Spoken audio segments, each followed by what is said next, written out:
Buenas tardes, ¿qué tal estáis? Bienvenidos un martes más a La Puntada, a vuestro programa vídeo podcast ya de moda y ese mundo de la moda a través de las palabras, que es el billete de viaje para adentrarnos en el fascinante mundo que nunca acaba de la moda.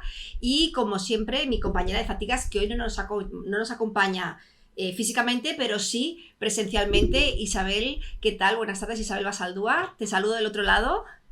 ¿Qué tal, Lidia? Muy bien. ¿Cómo estás? Siento Hoy estás no poder estar ahí. Hoy Sí, estás mejor, por teléfono.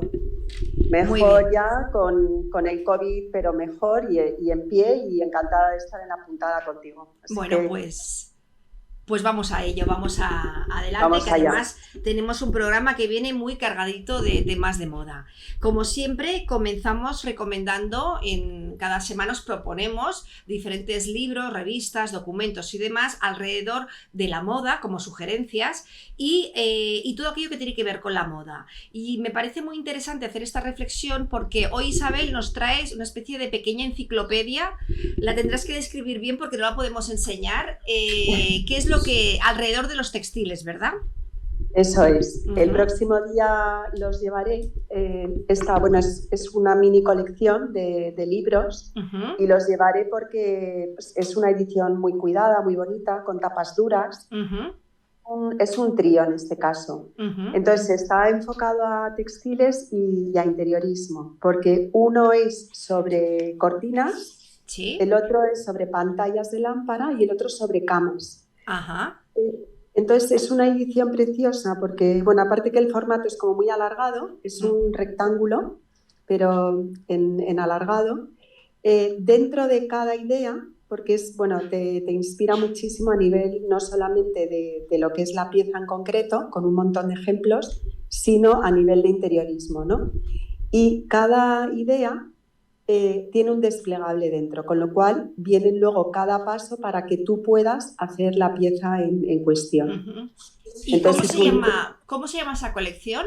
Pues es de una autora que se llama Catherine Cargill. ¿Sí? Son ingleses estos libros. La editorial es una editorial muy conocida inglesa que se llama Ryland Peterson Small. ¿Sí? Y las fotografías son de James Merrill, que son una preciosidad. Como digo, lo llevaré.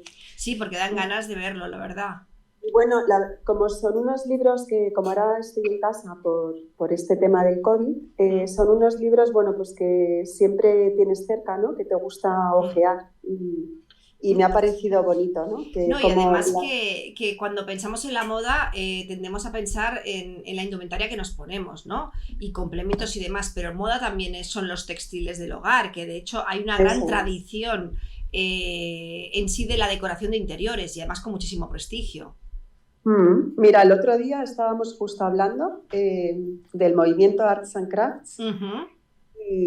Y de cómo, claro, los textiles y los papeles pintados de William Morris que se siguen vendiendo, ¿no? Que sigue existiendo. Y es algo que siempre está de moda. El otro día, de hecho, en una revista de decoración venían tanto los papeles haciendo juego con el textil de la cama, en este caso. Y también yo creo que aparte, desde la pandemia, una de las cosas que ya veníamos cuidando, ¿no? Yo creo que desde hace unos cuantos años, que era el interior de las casas, porque cada vez pasamos más tiempo en ellas. Pero ya desde la pandemia esto se nos ha agravado. Y cada vez prestamos más atención a tener una casa confortable, cuidada, con detalles, porque al fin y al cabo pasamos gran parte del día en ella. Y y como los textiles, simplemente con cambiar un textil, como te cambia toda la decoración, ¿no? Totalmente. Sí, es como cortarse el pelo. O sea, te cortas el pelo y cambias completamente de actitud, de forma de pensar, de ver las cosas. Pues un poco los textiles, de hecho hay colecciones de invierno, colecciones de verano, ya es como la moda general, vamos a decir, ¿no? Pues el próximo martes nos traes los libros y así lo podremos ojear con calma. Eso es, así los enseñamos a cámara. Para que lo veáis. La verdad que suena muy atractivo. Bueno, pues ¿Y qué nos traes? Yo traigo un libro que además acaba recién de salir, está calentito. que suelo traer a veces libros ya que se han de encontrar en tiendas de segunda mano o librerías, así ya de lance, y este libro ha salido publicado en septiembre del 22, o sea, hace 2 meses, y lo enseño a cámara, el figurinismo español a escena, entre la tradición y la vanguardia. Mira, recomiendo este libro no solamente a aquella gente que le gusta el teatro o está haciendo el máster de vestuario para cine y televisión, sino para toda aquella gente que le gusta la moda y le gusta la historia de la moda. Porque lo primero que sorprende de este libro, que ahora lo estoy aquí mostrando a cámara, es que el título, el figurinismo español, pues nos lleva a pensar que son bueno, pues imágenes de figurines, ¿no? Un poco un recopilatorio. Y en cambio, cuando lo abrimos, vemos que hay mucho texto. Es decir, es una especie de ensayo, de tratado, de investigación sobre cómo evoluciona el figurinismo español, todo el tema del teatro y del vestuario para teatro, en una época que es en general bastante desconocida, pero súper interesante, que es principios del siglo XX, en esa horquilla que va de 1900 a 1920-22, que a veces parece que no ha pasado nada, y es una época que se conoce poco, pero es una época muy atractiva, en parte porque es el final de la Belle Époque, que España también tenía Belle Époque. La Belle Époque está asociado a Francia, pero todos los países, digamos, en ese mismo periodo se suele llamar esa época de la Belle Époque en el país que sea, en este caso el español. Y segundo, España, al quedarse al margen como país neutral de la Primera Guerra Mundial, aquí, especialmente a Madrid, pero no solamente a Madrid, pero especialmente a ella, vendrán muchas compañías, aparte de mucha gente, muchas compañías de teatro, aparte de los ballets rusos de Diaghilev, con lo cual hay un gran momento cultural, y es un momento cultural de cambio en general, de pasar del vestuario, vamos a decir, de un carácter histórico, lo que se venía haciendo a nivel diseño para obras de teatro, óperas, cabaret, etcétera, etcétera, desde final del siglo XIX, a un movimiento, a un cambio ya estético real, que es la incursión de todas las vanguardias, en este caso también en el vestuario. Y además menciona vestuarios que a día de hoy, yo cuando lo leía me parecía súper moderno, y en cambio lo estaban haciendo, pues mira, hace 110 años, o sea que al final todo y nada cambia, ¿no? Y luego tenemos todo un repaso, es que la verdad que está muy muy bien, ¿eh? Es un gran libro para leer, además dentro de que es un estudio con criterio y bastante muy profundo, es muy ameno de lectura, que eso también es importante. Pues tenemos un repaso a todo, desde el figurín y el cuerpo, y cómo la dimensión del cuerpo también va variando conforme pasan estos años, a movimientos de vanguardia que se van a dar lugar en estas épocas, a personajes. Uno de ellos muy conocido, como es Catalina Bárcena, donde, bueno, Catalina Bárcena, la autora, se refiere a ella como la influencer, ¿no?, de la época. Y Catalina Bárcena fue probablemente de esa primera época hasta los años 25, probablemente la actriz más importante que ha habido en España, y especialmente muy conocida, aunque ha habido varias muy conocidas, pero especialmente porque además fue de las primeras actrices españolas, aunque había nacido en La Habana, pero llegó de muy jovencita a España, fue de las primeras actrices españolas que triunfaron en Hollywood. Entonces, cuando pensamos en actrices españolas que triunfan en Hollywood, lo primero que pensamos es en Penélope Cruz, ¿no? Pero ya 100 años antes, aparte de Conchita Montenegro, que es posterior, que es más de los años 30-40 en adelante, ya Catalina Bárcena triunfa en Hollywood, y Catalina Bárcena era famosa primero por esos grandes vestuarios que llevaba en las obras de teatro o en las películas, y por ese gran vestuario que llevaba ella en su vida personal, que además fue una de las mejores clientas mundiales de Jean Lanvin. Hace unos años, que además se puede esto encontrar en YouTube, y además de muy fácil acceso, la casa de subastas que está especializada en textil, Kerry Taylor, que es una casa de subastas inglesa muy conocida, subastó el armario personal de Catalina Bárcena. Y es increíble, increíble, no solamente los trajes que llevaba para escena, que algunos los tenía ella y otros se perdieron y otros los tenían el teatro correspondiente, el vestuario personal de ella, porque ahí te das cuenta, bueno, de lo que era la moda de entonces, de lo que era el lujo, el verdadero lujo, y de cómo de alguna manera surgen un poco las divas, ¿no? Esa diva de cine, esa diva de teatro, que siempre pensamos que es Hollywood y Greta Garbo, pero no, todos los países tienen su Greta Garbo, ¿no? Entonces yo creo que Catalina Bárcena es un poco esa Greta Garbo a la española. Y el libro realmente luego tiene ilustraciones muy interesantes de la época, de movimientos, lo estoy poniendo aquí a cámara, de vestuarios que se hicieron para obras y que son vestuarios rupturistas.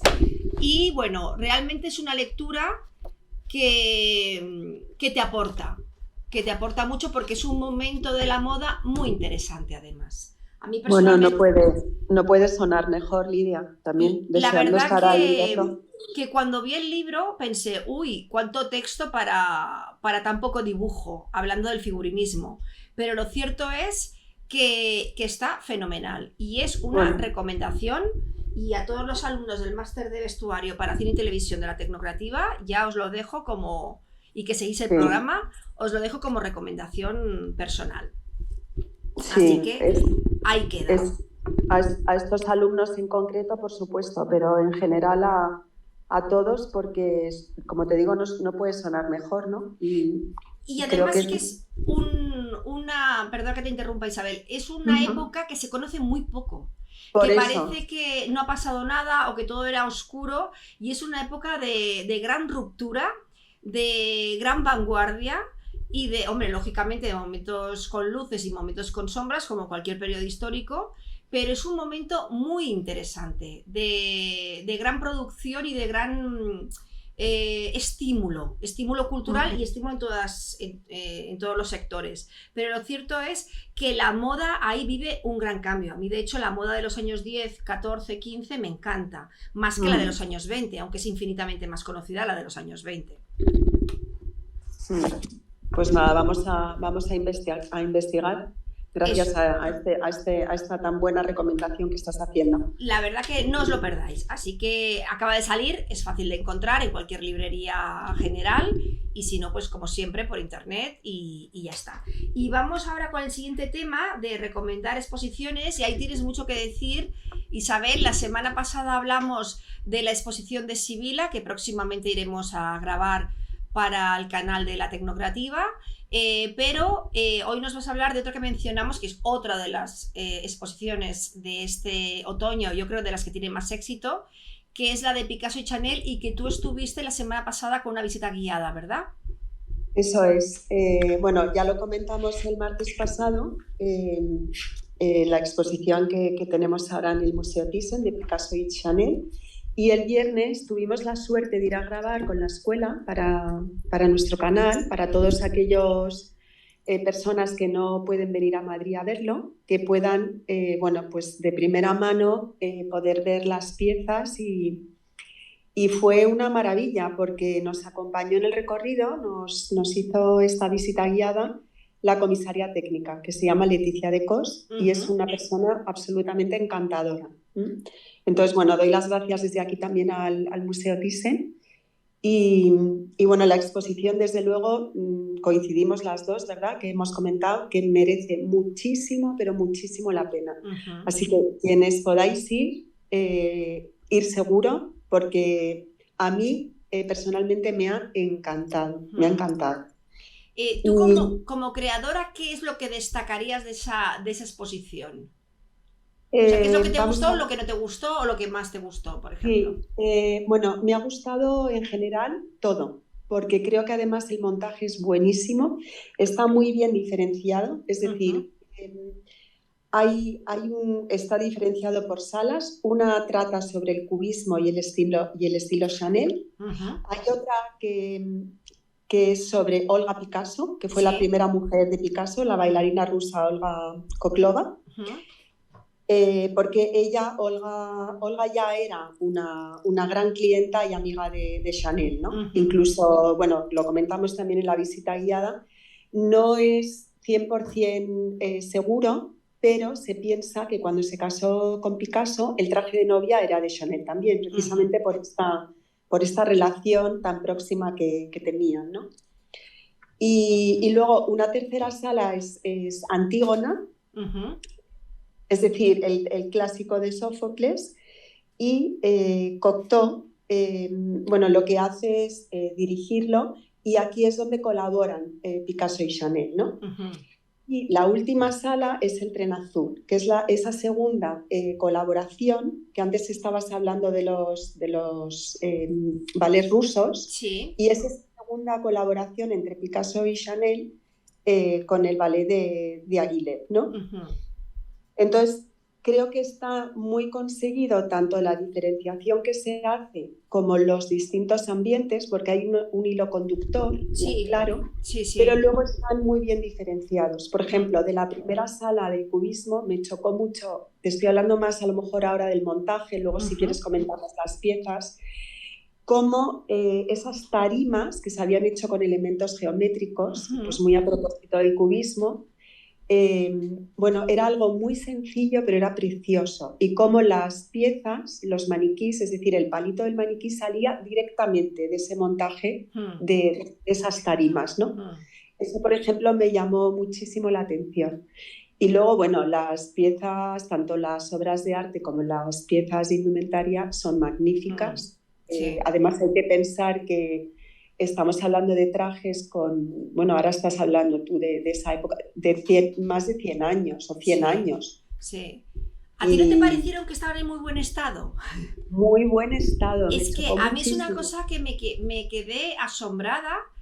Claro, porque dices 100 años. Y además son trajes muy delicados porque son de gasa de seda natural, muselinas, trajes muy bordados también, mucho traje muy bordados. Sí, pero incluso me chocó. El bordado, y sobre todo cuando pensamos en los bordados de los años 20, de estos vestidos joya, con el tiempo coge como una pátina de tiempo. Todo el cristal del bordado suele coger como una especie como de velo, vamos a decir, ¿no? Y esos estaban refulgentes. Es que, porque vienen de los museos donde están custodiados, porque además yo no quiero ni saber el jaleo de montar una exposición donde vienen las piezas de museos tan diferentes del mundo, ¿no? Pero es que estaban brillantes como si fueran nuevos. Sí. A mí es una cosa que me llamó muchísimo, y las muselinas, el cómo se engarzaba el encaje con la muselina, era como de una delicadeza y de una belleza. Te llama mucho la atención lo que comentas, es decir, son trajes que están pimpantes, que es una palabra que me encanta, pero es que realmente lo están. Y además, claro, como lucen con la obra de Picasso, fíjate que las salas son oscuras, a mí me habían dicho, es una exposición muy oscura, pues a mí no me lo pareció, porque creo que brillaba todo dentro de esa atmósfera y que le da tanto embrujo, y al mismo tiempo, claro, es para que los trajes y las obras de arte no sufran, ¿no? Claro, pero también la oscuridad, que luego es cierto que la sala es oscura, pero luego la iluminación está muy medida, ¿no? Entonces te concentra la mirada, yo creo, porque está muy bien iluminada esa exposición, mucho mejor que otras que he visto, porque realmente ves el cuadro, ves la pieza y ves las dos piezas a la vez, ¿no?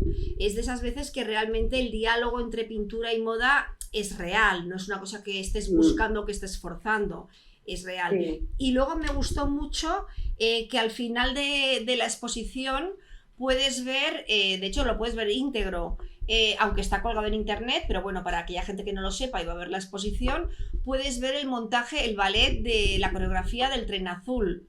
No la de los años 20, porque sería complicado, pero sí un montaje que se hizo en los 80 con el mismo vestuario, bueno, reeditado el vestuario. que además los trajes de baño, que Sí, son preciosísimos, preciosos. eso sí son réplicas, nos Mm, explicó Leticia, pero bueno, son unas réplicas tan fidedignas porque se hicieron precisamente para lo que estás comentando, ¿no? Para esa mm, otra ocasión que hubo que exponerlas. mm, Pues son una preciosidad. mm, Y bueno, la comisaria, que es Paula Luengo, bueno, pues tuvo esta idea tan genial, ¿no? De juntar en esta exposición a dos grandes que son mm. Picasso y Chanel, ¿no? Sí, sí, Y, total. y esa relación y esas colaboraciones que tuvieron que son tan desconocidas también, ¿no? Por otro lado. Y que pertenecen a un momento de la historia Mm, muy interesante, muy libre. Los años sí, 20, finales de los años 10, después justo de la Primera Guerra Mundial, hasta, digamos, el crack del 29 o el comienzo de los años 30, son un momento realmente muy libre, muy vivo, trágico, porque salían de una guerra, pero al mismo tiempo muy vital y muy despreocupado, que también yo creo que es importante, ¿no? Y la verdad que eso sí se ve en la exposición. A mí me ha encantado esa exposición, la verdad. sí. Es verdad que Además, si haces Picasso y Chanel, malo será que salga mal, pero es verdad que hay un diálogo y hay un discurso común. sí, bueno, también lo que comentas, que al final está en estas 4 salas y es también por orden cronológico. Hmm, Es de 1908 a 1925, ¿no? hmm, Aproximadamente. hmm. Entonces, bueno, pues es un recorrido, como dices, que es, bueno, pues que te va contando esa historia y la vas sintiendo, ¿no? Es Y luego fantástica. también bueno, aparte tenían el bote, ¿no? El frasco de Chanel número Ah, 5. sí, sí, sí. Eso también nos encantó, ¿no? Lo que nos contó Leticia, ¿no?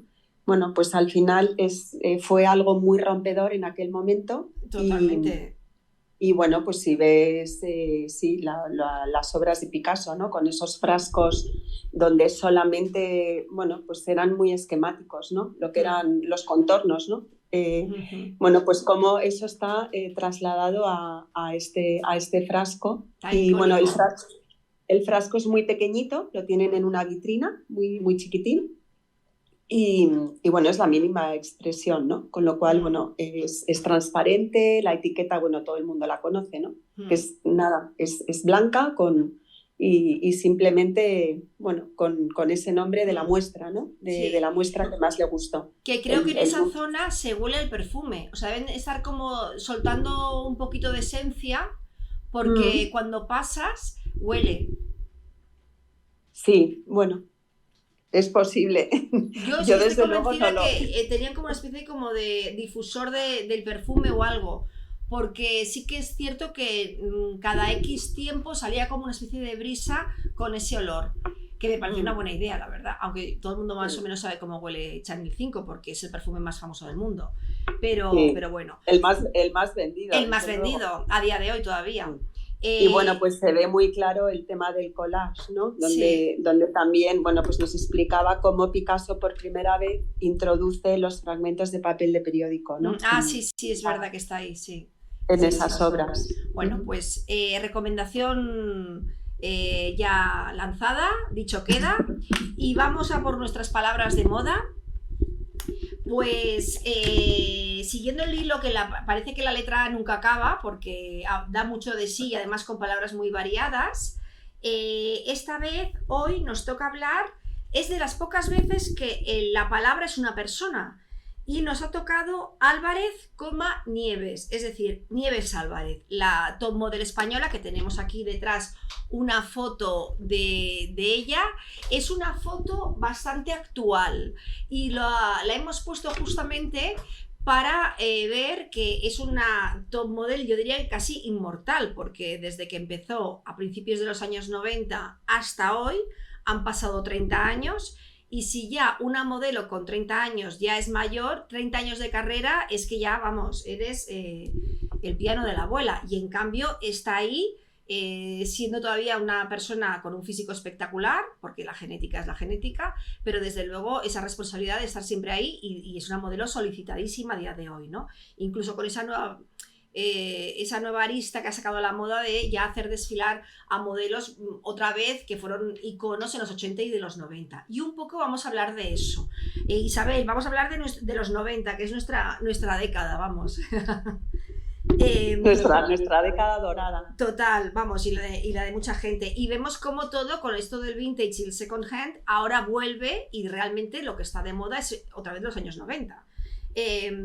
Bueno, pues vamos, el libro donde se menciona a Nieves Álvarez es El vestido y la moda de Maribel Vendrés, este de aquí, que además es como un libro curiosamente más técnico, más de términos relativos y específicos de partes de la moda o de piezas técnicas o de hechuras o de formas de trabajar, y la verdad que nos ha sorprendido que saliese, que figurase el nombre de Nieves Álvarez, así que nada. La descripción es muy cortita porque también es un libro que cuando se editó era el año 98, o sea, estaba en pleno apogeo. Con tu permiso, Isabel, hoy si quieres leo yo o prefieres leer tú, como tú quieras. Hay un problema con el sonido, ¿verdad? Bueno, pues ahora Alberto nos volverá a sintonizar. Mientras Isabel se conecta, pues voy a leer yo entonces la definición. Lidia, estoy aquí ya. Ya estás aquí, vale. Pues como tú quieras, si quieres tú lees la definición o si quieres la leo yo, como te vaya mejor. Léela tú mejor. Vale, sí, perfecto. Porque además puede haber algún problema de sonido, de acuerdo. Pues la definición escrita en el año 98, ya que te introduzcan en un diccionario de moda viva, es como que ya eres alguien importante, porque normalmente a las personas se les introduce cuando ya han fallecido, pero bueno. Maniquí madrileña de belleza clásica que llegó al mundo de la moda en 1992 a través del concurso Look of the Year, y la agencia Élite la contrató. Debutó en las pasarelas internacionales de Milán a los 19 años, en un desfile de Prada, y desde ese momento ha trabajado para los más famosos modistos. Trabaja en Nueva York y París y se la conoce como la novia de Yves Saint Laurent. En 1996 obtuvo el premio Vidal Sassoon a la mejor modelo durante la pasarela Cibeles. Claro, estamos hablando de que el libro es del año 98.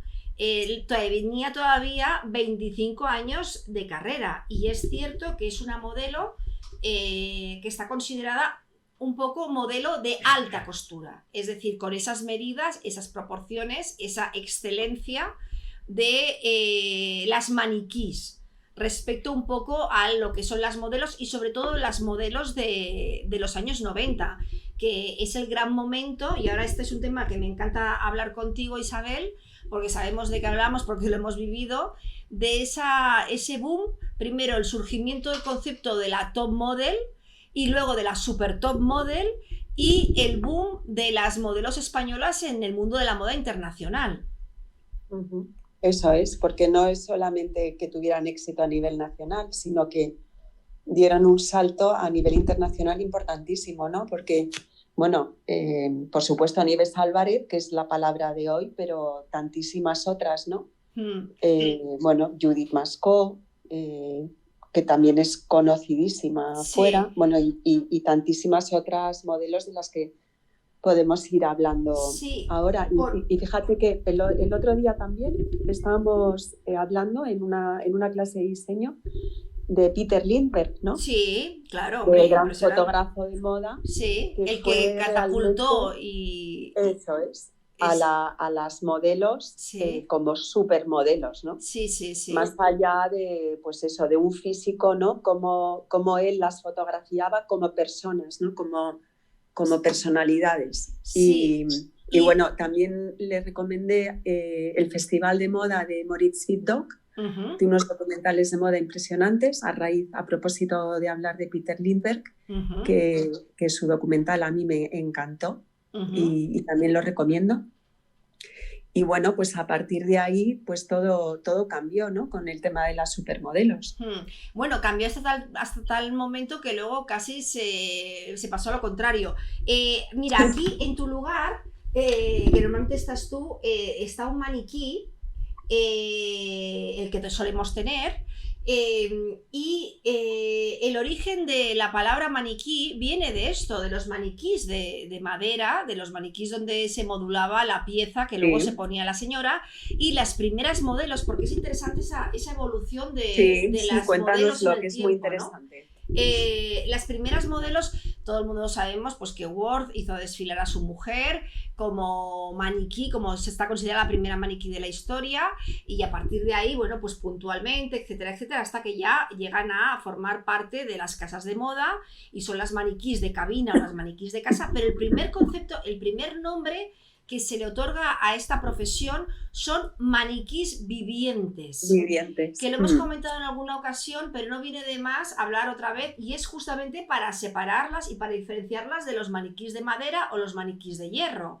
Es decir, es una persona que hace una función de un objeto inanimado, justamente para darle vida a la pieza, que es el gran problema que tiene la moda para mí cuando está expuesta, que es que está inerte, ¿no?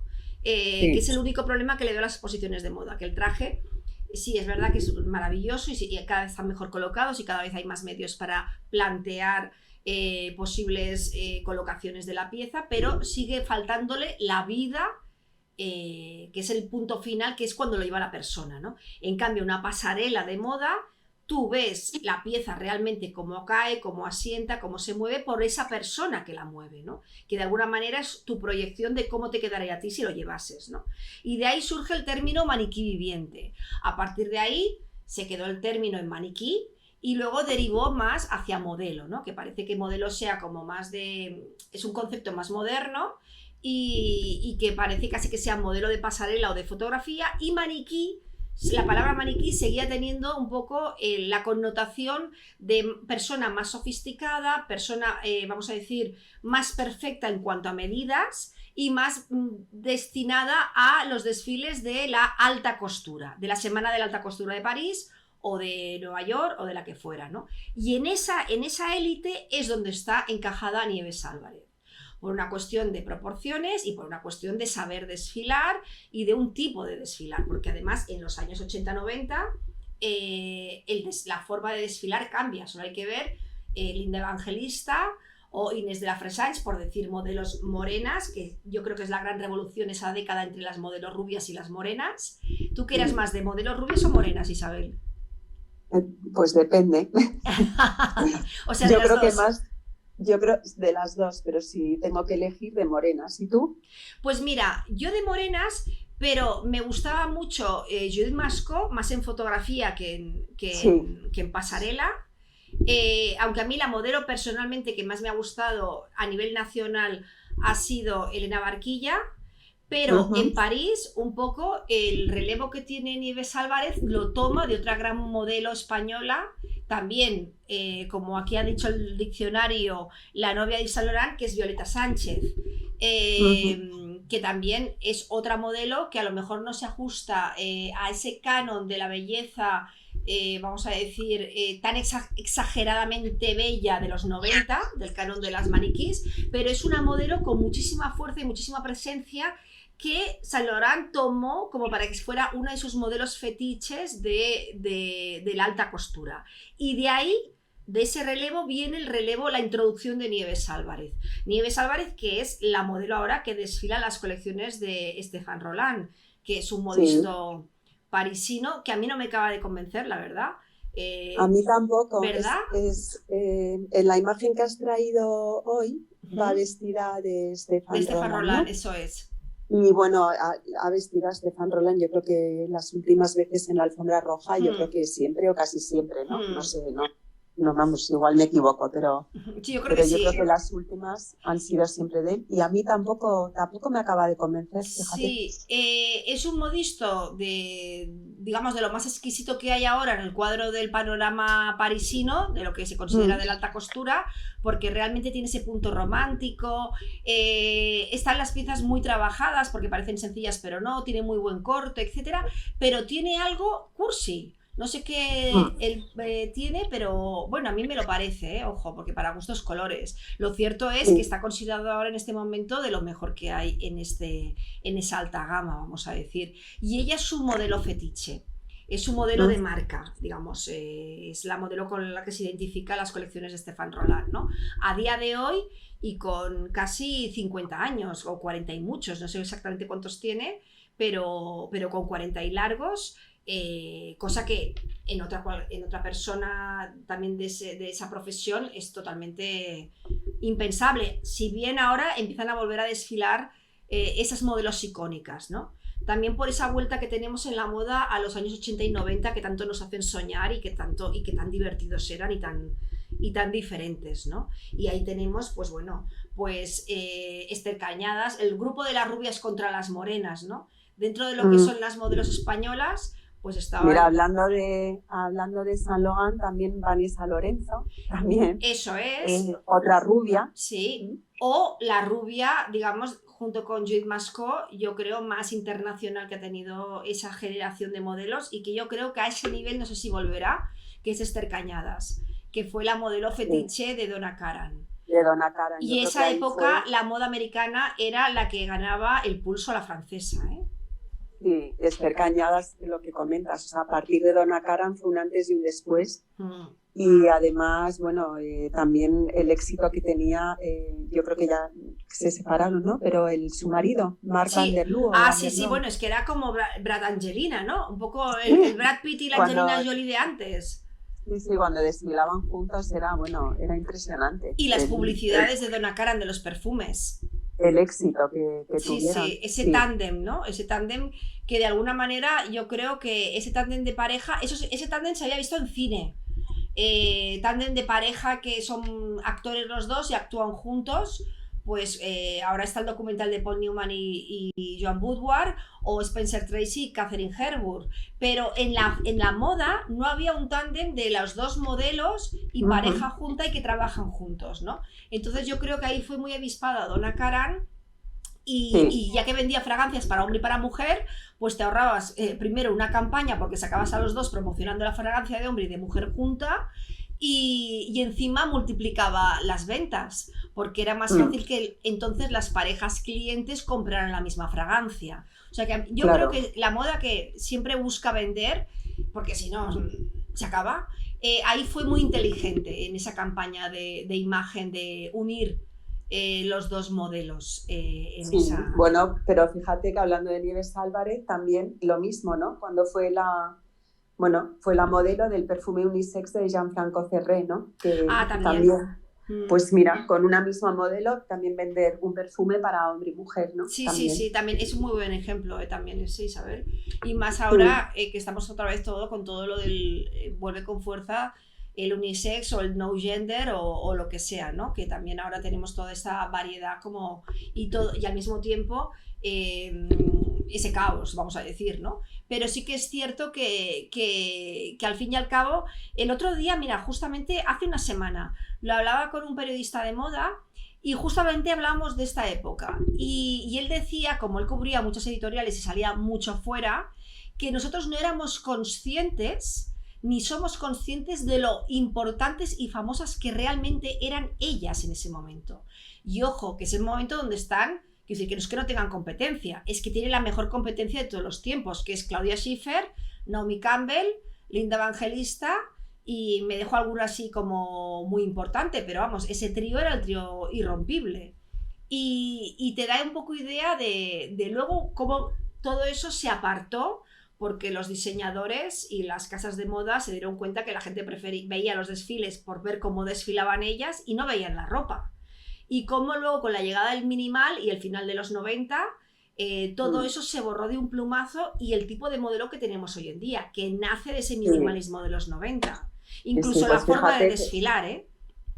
Hablando de supermodelos, de la competencia tan feroz que dices que tenían y de fragancias, fíjate, Christy Turlington, que también era de ese grupo, y con Calvin Klein. Entonces, desde luego que no podía ser más feroz la competencia. Sí, totalmente de acuerdo. Y luego, cómo cambia el concepto de belleza, porque pasamos de esa década, yo diría que llega hasta el 95 más o menos, aunque luego se extiende, pero bueno, ahí el 95 empieza a pisar fuerte o a imponerse la moda minimal, porque había primero ese movimiento grunge que un poco intentó quitarle, desviar la atención de todo lo que era la belleza y el logo, la supermodelo, para ir justo a todo lo contrario, al desaliño, ¿no? Y cómo luego con la moda minimal se impone un tipo de canon de belleza que como hemos cambiado en 2-3 años, una belleza atípica. Primero una belleza neutra, una forma de desfilar que no ha cambiado, que es que parece que estás enfadada. Si nos fijamos en las modelos de esa generación, de Nieves Álvarez, de Claudia Schiffer, cuando desfilan sonríen. Y cómo luego se impone que la modelo no sonría.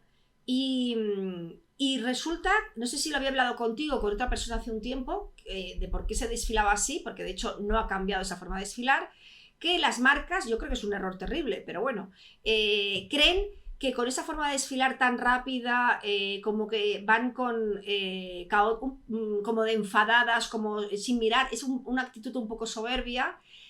Se refuerza la imagen de la marca, se refuerza la imagen del glamour de esa marca porque la hace más inalcanzable. En cambio, si la modelo que desfila sonríe o mira, la humaniza. ¿A ti todo esto qué te parece? Porque Pues a mí me parece terrible. Me parece que estoy totalmente de acuerdo contigo. ¿Sabes qué imagen me estaba viniendo a la cabeza cuando estabas comentando esto de la sonrisa?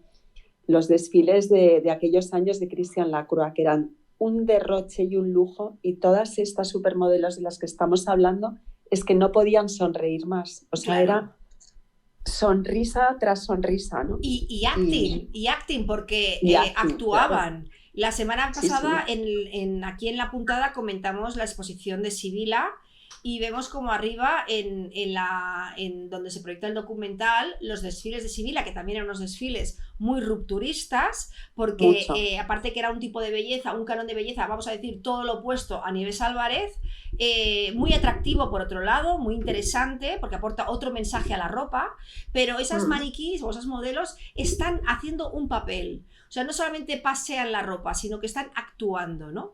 Y como un poco volviendo a Nieves Álvarez y toda esa generación, ellas hacían lo mismo, tenían un acting, que todo eso se borra o se aparta por un acting que es el que llega hasta la actualidad, porque además hace poco ha habido los desfiles de la Mercedes-Benz y la Semana de la Moda de todos los países y no ha cambiado demasiado, que es que parece que pierdas el autobús, porque es un acting totalmente impávido, impasible, la mirada ausente y caminar como si corrieras casi, de alguna manera. Y como yo creo que ahí se ha alejado la moda de la gente, y es una tontería, pero yo creo que falta volver a dar la pasarela, ahora que estamos redefiniendo cómo son los desfiles y cómo debiera ser un desfile. Falta volver, no quiero decir humanizar porque no es la palabra, pero sí a darle un punto más cálido, que empatices más con el desfile, yo creo, ¿eh? Bueno, yo creo que cuando vas a ver un desfile de moda, que al final es un espectáculo, no me refiero a un espectáculo de que haya que tirar la casa por la ventana, ni muchísimo menos, pero que sí vas a ver una historia al final, ¿no? Lo que dices tú. Parece que salen corriendo, entonces al final, ¿cómo te van a enganchar? Si no te sonríen, si salen corriendo, si no te dejan ver el traje bien, ¿no? Pero si a veces no puedes ni ver, de tan rápido que va, ¿no? Y por contra, os invitamos desde aquí a ver los desfiles de Nieves Álvarez, bueno, no solamente los de ella, los de cualquier... Y sobre todo ver esos desfiles de los años, yo diría 85-95, de la Semana de Alta Costura de París, donde desfilaba especialmente Nieves Álvarez para Yves Saint Laurent, aunque no es la única, no desfila en exclusiva para él, pero sí es, digamos, el diseñador que más trabajaba con ella, y cómo se pasa una ropa, y cómo se presenta un vestido, y cómo se presenta un conjunto, y cómo se enseña, y más con esos desfiles que está John Galliano, que hace unas puestas en escena que te caes para atrás, ¿no? Que no se ha vuelto a ver nada más en la moda desde entonces, y tal. Veo la hora, Isabel, y como siempre vamos corriendo, parecemos ya las modelos del siglo XXI, y vamos a por la palabra al azar. Alberto, por favor, ponnos la sintonía.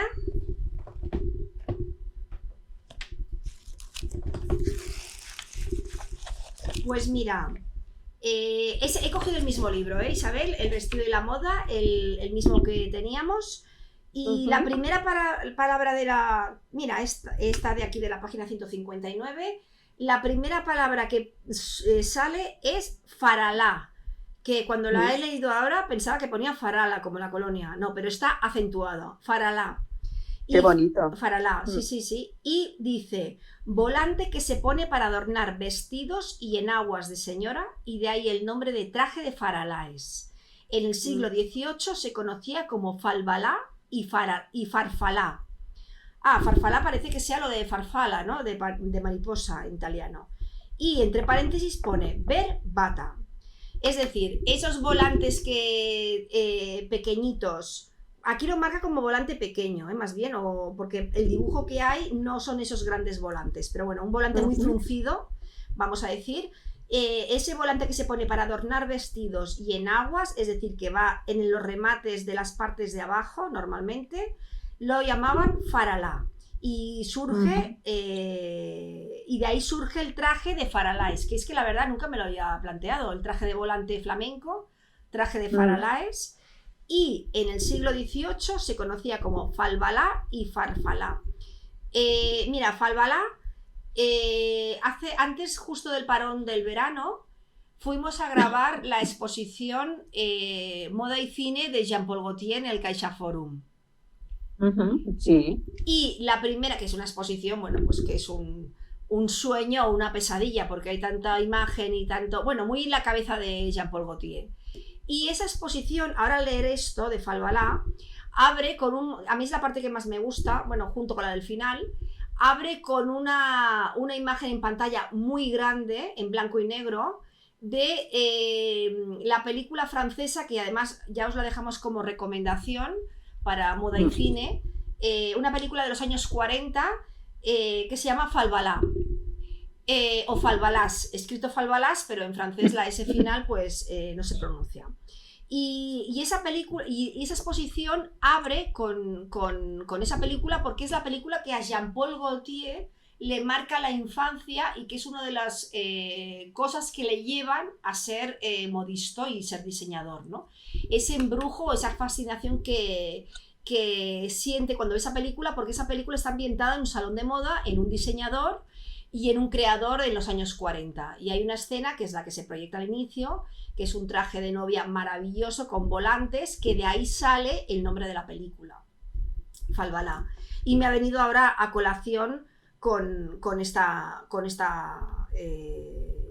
palabra. Isabel, ¿tú has hecho algún traje de faraláes o alguna novia de inspiración de faraláes? Sí, novias muchas, porque tenemos tuales con este tipo de diseño que sí que a mí me encantan. O sea, el traje de faraláes me encanta. Debe ser de los más conocidos del mundo, yo creo. Sí, y hacemos muchas propuestas para novia y para invitada también. Sí, y bueno, y para alfombra roja. La verdad es que un poco sí, todo, porque ya que es un traje largo, el tema de los volantes es una maravilla, ¿no? Cómo se pueden trabajar. Y ahora que comentabas lo del volante pequeño y la bata, es que al final el origen de ese traje de faraláes era una bata de faena, ¿no? Bueno, de las campesinas andaluzas. Entonces me parece una palabra preciosa ese origen. Sí. ¿Y qué te iba a decir? ¿Y cuál es la complicación de los volantes? Si tiene, quiero decir. La complicación de los volantes es luego darles vida, como decías antes. Complicación, bueno, yo creo que como siempre es la proporción, ¿no? Y la cantidad, dependiendo de la persona que vayas a vestir, pero sobre todo el poderlos mover con gracia, ¿no? Con eso yo creo que es el tema, porque al final el volante no le va a todo el mundo y, es curioso, y hay que saber, pero en general es algo que favorece muchísimo. Sí. Y tiene épocas que viene mucho de la y silueta, otras ¿no? que está defenestrado, y en cambio ahora lleva un tiempo que ha vuelto el volante con fuerza. Y ese volante grande bajo también, que se ha visto en muchos trajes, sobre todo los trajes más de ceremonia. Y yo creo que luego es acertar mucho también con el patrón, no porque si te ciñes a un poco esa silueta de guitarra, es verdad que ya condiciona mucho más, ¿no? La silueta, pero muchas veces se pueden hacer trajes pues de faralaes, de volantes, con siluetas muy distintas y el resultado, dependiendo de para quién sea, puede ser muchísimo mejor, ¿no? Que esa silueta tan de guitarra que no todo el mundo puede llevar. Bueno, pues dicho queda, y hemos llegado al final del capítulo de hoy, que se nos ha pasado en un santiamén. Esperamos que la próxima semana ya estés con nosotros, Isabel. Sí. Y muchas gracias, Lidia. No nos tenemos que ir antes sin decir que estamos en una nueva plataforma emitiendo desde hoy. Tenemos plataforma creada ya de podcast en Apple, con el canal La Puntada, encontraréis los podcasts en Apple. Tenemos ya el canal YouTube, La Puntada en YouTube, y seguimos emitiendo en Twitch en directo y en iVoox. Podéis también encontrar el podcast en iVoox. Que vamos, que estamos ya somos multipantalla, Isabel. Sí, ¿cómo estamos, Lidia? Bueno, estamos que no nos lo creemos. Y nos vamos con una canción, ya hemos hablado de Nieves Álvarez y de esos 80-90 y de ese boom que, por cierto, ahora que pienso, el otro día vi en el metro un cartel de George Michael, que me parece que sale un documental o un libro, no sé por qué lo vi con prisas, pero nos vamos con una canción de George Michael que es, cuando pensamos en esa época de los 80-90 de las super top models, la música es George Michael. Y nos vamos con Too Funky hasta el próximo martes. Os esperamos aquí en La Puntada. Muchas gracias. Un beso. Hasta pronto. Adiós.